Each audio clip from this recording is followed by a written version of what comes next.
Hello everyone, welcome back to Matholic channel. We are going to start the topic method of variation of parameter. Method of variation of parameter. ये जो topic है आपका ये unit 2 का differential equation with variable coefficient है. तो अभी हम स्टार्ट करने वाले हैं उसके बाद वाला topic that is method of variation of parameter. I hope इसके पहले जो भी समझा होगा आपने वीडियोस देख ली होंगी. Method of variation of parameter में हम क्या करते हैं, method of variation of parameters में आपके पास स्टैंडर्ड फॉर्म इक्वेशन होती है D square Y upon D X square plus P D Y upon D x plus Q Y equals to R. सारे स्टैंडर्ड फॉर्म यही होते हैं आपके. तो यहाँ पे स्टैंडर्ड फॉर्म की वैसे तो कोई नीड नहीं है इतनी, लेकिन अगर आपके पास क्वेश्चन आता है तो आपको यूनिट 1 का एक कंसेप्ट याद है, कॉम्प्लीमेंट्री फंक्शन निकालना. तो इस मेथड में सबसे पहले हम क्या करते हैं, कॉम्प्लीमेंट्री फंक्शन ही फाइंड आउट करते हैं. सबसे पहले क्या करते हैं हम, complementary. What is complementary function और ऑक्सिलरी इक्वेशन जो भी होती है वो क्या होती है, इसकी प्रीवियस वीडियो में मैं आपको एक्सप्लेन कर चुकी हूँ ऑलरेडी. तो कॉम्प्लीमेंट्री फंक्शन कैसे निकालना है, अगर आप जैसे कॉम्प्लीमेंट्री फंक्शन निकालते हैं तो आपको पता है कि complementary function Y C equals to मान लीजिए c1 e की power x plus c2 e की पावर माइनस एक्स है. कॉम्प्लीमेंट्री फंक्शन ये आपके पास आ गया. कॉम्प्लीमेंट्री फंक्शन जैसे आप निकालते हैं you have to compare this complementary function with the equation Y C equals to c1 u plus c2 into V. अब यहाँ से अगर आप इन दोनों इक्वेशंस को कंपेयर करते हैं तो u की वैल्यू आपके पास क्या जाती है, e की पावर x आ जाती है, और v की वैल्यू आपके पास क्या जाती है, e की पावर माइनस x आ जाती है. u और v की नीड क्यों है आपको, क्योंकि यहाँ पे जो कंप्लीट सॉल्यूशन होता है, यहाँ पे complete solution y equals to होता है a multiplied by U plus b multiplied by v. ये आपका y equals to a into U plus b into V complete solution होता है. यहाँ पे हम देख लेते हैं और कि इसके बाद हमें क्या करना होता है. जैसे ही आपने कंपेयर किया कॉम्प्लीमेंट्री फंक्शन को,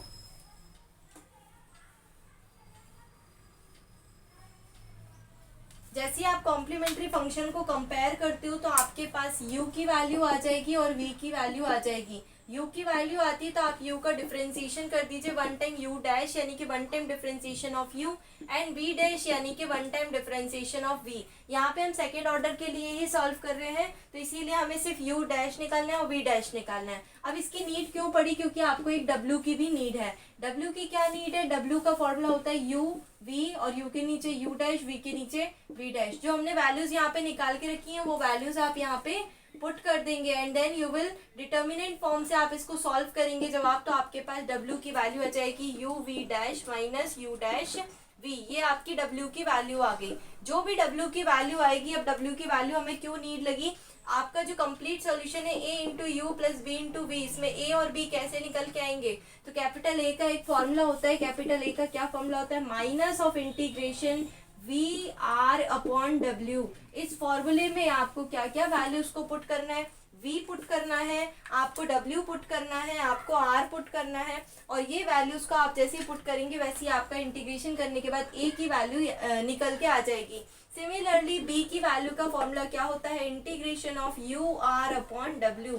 b की वैल्यू में माइनस साइन नहीं आएगा, u की वैल्यू में माइनस आएगा, a की वैल्यू में माइनस आएगा, a की वैल्यू में आपका v आएगा और b की वैल्यू में आपका u आएगा. बाकी सारी की सारी चीजें एज इट इज है. जैसे ही आप यहाँ से a एंड b निकाल लेते हैं आपको इस कंप्लीट सॉल्यूशन में रखना है and you will get your final answer. अगर आपका क्वेश्चन जो है डायरेक्ट CF नहीं निकलता है, क्वेश्चन ऐसा है जिसमें आपके CF कब निकलता है, जब आपके पास जो कोफिशिएंट्स होते हैं वो कांस्टेंट कोफिशिएंट्स होते हैं. लेकिन CF जब आपका नहीं निकल पाएगा जब आपके पास जो कोफिशिएंट्स है वो क्या हो, वेरिएबल कोफिशिएंट्स हो. जब वेरिएबल कोफिशिएंट्स होंगे तो पहले आप इसका CF निकालने के लिए पहले आप इसके कोफिशिएंट को कैसा कन्वर्ट करेंगे, पहले आप इसके कोफिशिएंट्स को कन्वर्ट करेंगे कांस्टेंट में, जो कि आप अलग अलग मेथड से कन्वर्ट कर सकते हैं, होमोजीनियस मेथड से कर सकते हैं, और भी इसके पहले जो तीनों मेथड पढ़े हैं, CF इज नोन मेथड और चेंज ऑफ डिपेंडेंट फॉर्म या normal form, change of independent form, उस मेथड से भी आप इसको कंप्लीटली सॉल्व कर सकते हैं and then you will find out the CF of the equation. और उसके बाद फिर आप ये पूरा का पूरा मेथड लगाएंगे, that will be your method of variation of parameter. एक क्वेश्चन हम इसके ऊपर देखते हैं ताकि आपको इजीली चीजें समझ में आ जाए. तो इसके ऊपर हम एक क्वेश्चन देखते हैं. जो बहुत ज़्यादा वाइडली पूछा जाता है इसका क्वेश्चन, एक वो क्वेश्चन हम लोग देखते हैं इस क्वेश्चन को। क्वेश्चन है आपके पास d² plus a² y equals to 10ax। ये आपके पास क्वेश्चन है। इस क्वेश्चन को हम सॉल्व करेंगे। अब इस क्वेश्चन में a के प्लेस पे आपके पास अगर 2 आ जाता है तो 2 का स्क्वायर ये 4 हो जाएगा, यहाँ पे 2 आ जाएगा, ये क्वेश्चन भी बन सकता है। 3 आ जाएगा, यहाँ पे 9 आ जाएगा, तो ये भी क्वेश्चन आपका बन सकता है। ऐसे क्वेश्चंस आपके बन सकते हैं, यानी कि ये क्वेश्चन आपका कॉमन क्वेश्चन है। अब यहाँ पे a के प्लेस पे आप वैल्यूज को पुट करके अलग अलग और भी क्वेश्चन सारे के सारे इजी पड़ जाएंगे। हम इसको सॉल्व करते हैं। आपका देखो यहाँ पे इक्वेशन जो है वो इजीली CF निकलने वाली इक्वेशन है, क्योंकि यहाँ पे आपका हायर ऑर्डर डिफरेंशियल इक्वेशन है विद कांस्टेंट कोफिशिएंट, इसके अलावा वेरिएबल कुछ नहीं है। तो फिर हम क्या करते हैं, सबसे पहली स्टेप हम इसका कॉम्प्लीमेंट्री फंक्शन निकालते हैं। कॉम्प्लीमेंट्री फंक्शन निकालते हैं, तो कॉम्प्लीमेंट्री फंक्शन आपका निकालोगे आप, इसके लिए ऑक्सिलरी इक्वेशन चाहिए।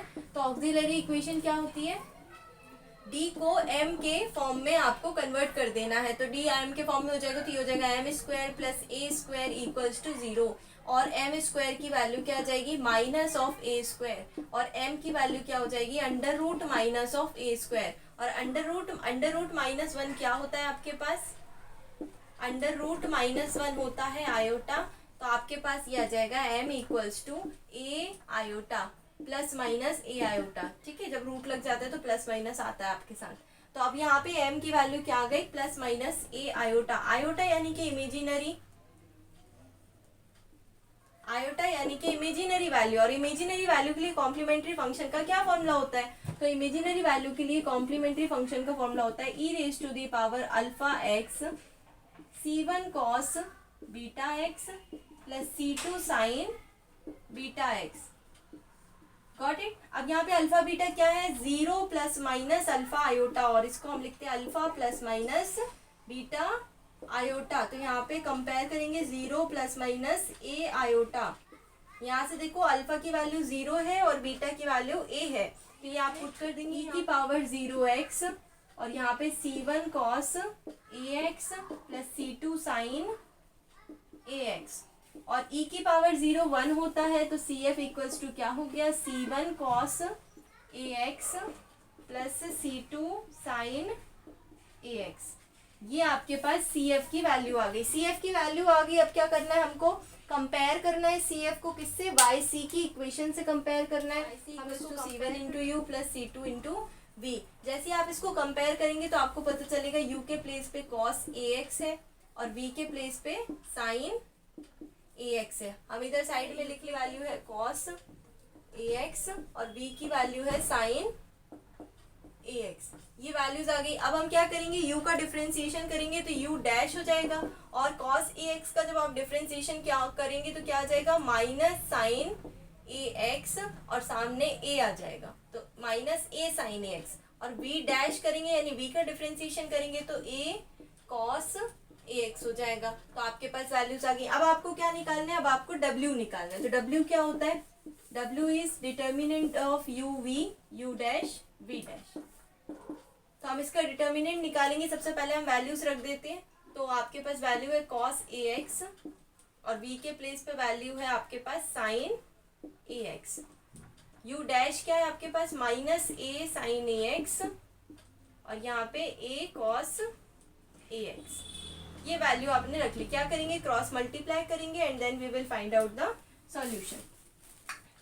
यहाँ पे जब आप क्रॉस मल्टीप्लाई करेंगे तो w का आंसर आ जाएगा cos स्क्वायर ax, और a आ जाएगा सामने, और यहाँ पे माइनस माइनस माइनस प्लस हो जाएगा तो plus a sine square ax।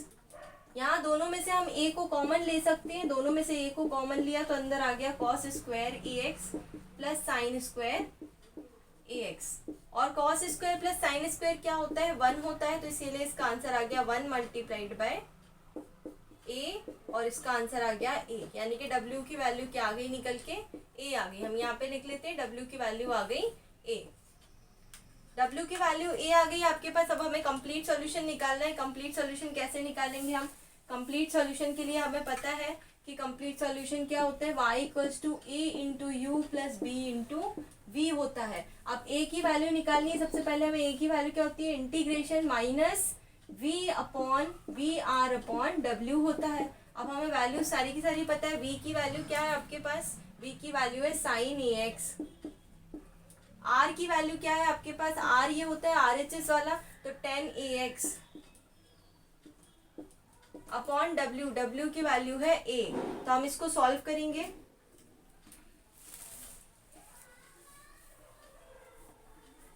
इसको हम जैसे ही सॉल्व करेंगे आपके पास आ जाएगा a equals to minus integration sine square A X. हमने 10 AX को क्या लिखा? साइन ए एक्स अपॉन कॉस ए एक्स। तो साइन ए एक्स हो गया साइन स्क्वायर ए एक्स, और ये a और 10 AX यानी साइन ए एक्स अपॉन कॉस ए एक्स, तो ये कॉस ए एक्स आ गया। इतना क्लियर है आप लोगों को? साइन स्क्वायर ए एक्स को हम क्या लिख सकते हैं? हम लिख सकते हैं इसको -1 अपॉन ए को हम बाहर रख लेते हैं। साइन स्क्वायर ए एक्स को हम लिख सकते हैं 1 minus cos square A x. इसके नीचे कॉस ए एक्स ऑलरेडी है। हम इसको जब सॉल्व पे ए की वैल्यू क्या बन जाएगी? -1 अपॉन ए बाहर है आपका, और 1 अपॉन कॉस ए एक्स हो जाएगा 1 अपॉन कॉस ए एक्स डी एक्स। इंटीग्रेशन भी लगा हुआ है यहाँ पे, हमने इंटीग्रेट कर दिया 1 अपॉन कॉस ए एक्स डी एक्स, और माइनस माइनस प्लस हो जाएगा, तो प्लस 1 अपॉन ए integration cos square upon cos, तो कॉस से कॉस कैंसिल, एक कॉस बचेगा ऊपर, कॉस ए एक्स डी एक्स। ये कर लिया। अब हम इसको फर्दर सॉल्व करते हैं। तो हमारे पास क्या आ जाएगा? हमारे पास कैपिटल ए की वैल्यू आ जाएगी -1 अपॉन ए इंटीग्रेशन 1 अपॉन कॉस क्या होता है? सेक होता है, तो sec A x d x plus 1 upon A integration of cos A x. क्या होता है integration of cos? Plus sine A x, और कांस्टेंट जो है वो नीचे आ जाता है, तो ये हो गया आपका plus constant of integration. Integrating constant हम लगा देंगे। अभी तक हमने कोई भी इंटीग्रेटिंग कांस्टेंट नहीं लिया। यहाँ पे C1 C2 ऑलरेडी चल रहा है, तो हम इसको C3 ले लेते हैं। ओके, सो आपके पास क्या आ गया? Capital A equals to -1 upon A integration of sec. क्या होता है? इंटीग्रेशन ऑफ सेक होता है log sec x plus 10x, तो ये हो गया log sec ax plus 10ax। log sec x plus 10ax हो गया, और sec ax यहाँ पे आपका क्या है? कांस्टेंट है, साथ में कांस्टेंट नीचे आ जाएगा। अब यहाँ पे देखते हैं 1 अपॉन ये क्या हो गया? 1 upon A square sine ax हो गया प्लस C3।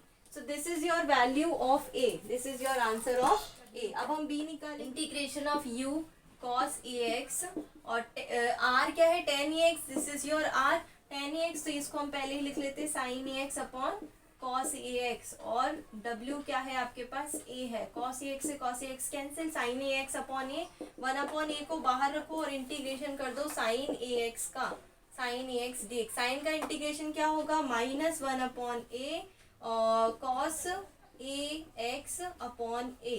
ये हो गया, यानी कि आपके पास b की वैल्यू क्या आ गई? b की वैल्यू आपके पास आ गई, हम लोग यहाँ लिख लेते हैं, b की वैल्यू आपके पास आ गई -1 upon A square cos A x. ये आपके पास b की वैल्यू आ गई, प्लस कांस्टेंट ऑफ इंटीग्रेशन यहाँ पे C4 ले लेते हैं हम, प्लस C4। तो ये आपके पास b की वैल्यू आ गई। अब a और b आ गया आपके पास। आपके कंप्लीट सॉल्यूशन में हम वैल्यूज रख देंगे। कंप्लीट सॉल्यूशन में जैसे ही हम वैल्यूज रखेंगे आपके पास क्या आ जाएगा? y equals to a multiplied by u plus b multiplied by v, और a की वैल्यू क्या है आपके पास? ये -1 upon A square log sec A X plus 10ax। ये हो गया -1 upon A square log sec A X plus 10ax, और इसमें u मल्टीप्लाई होगा। u की वैल्यू क्या है? cos ax, तो ये cos ax मल्टीप्लाई हो गया इसमें। फिर आपके पास है a की वैल्यू अभी कंप्लीट नहीं हुई, इसमें और भी टर्म्स है, plus 1 upon A square plus 1 upon A square sine A x, और इसमें u की वैल्यू मल्टीप्लाई हो जाएगी cos ax, साथ में प्लस C3 cos ax। तो तीनों में हमने cos ax यानी u की वैल्यू मल्टीप्लाई कर दिया, प्लस b इंटू v। तो b की वैल्यू क्या है आपके पास? b की वैल्यू है माइनस, तो इसमें माइनस लगा देते हैं, -1 upon A square cos A x, और क्या है आपके पास? b इंटू v है, तो v की वैल्यू मल्टीप्लाई करेंगे इसमें sin ax, ये हमने मल्टीप्लाई कर दिया sin ax प्लस C4, तो C4 में भी sin ax का मल्टीप्लाई हो जाएगा। ये हो गया। अब यहाँ पे कुछ कैंसिल होता हुआ दिख रहा हो तो कैंसिल कर देंगे, तो आपके पास ये देखो ये वाली वैल्यू और ये वाली वैल्यू कैंसिल होती दिख रही है, ये प्लस की है ये माइनस की है। तो अब आपके पास फाइनली आंसर क्या हो जाएगा, एक्स प्लस C4 साइन ए x minus 1/a² log sec ax plus 10ax cos ax। ये आपके पास फाइनली आंसर आ गया है by the method of variation of parameter से। आई होप आपको ये क्वेश्चन समझ में आया होगा।